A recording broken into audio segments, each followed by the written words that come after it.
Este saludo va para el amigo Antonio Mejía Pérez, mejor conocido como el enamorado de Coicoyán de las Flores.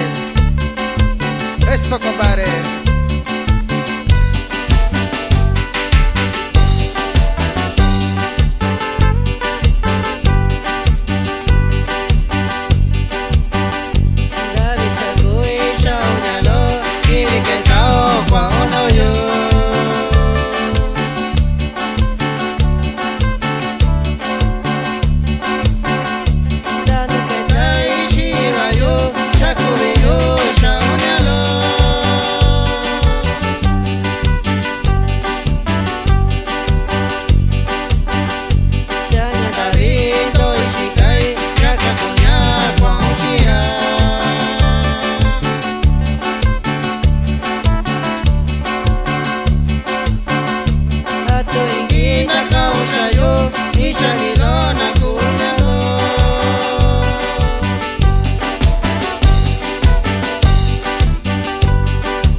Saludamos al amigo Santiago Pérez, ahí también para el amigo Apolinar Flores, a toda la familia Pérez y a toda la familia Flores.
Saludamos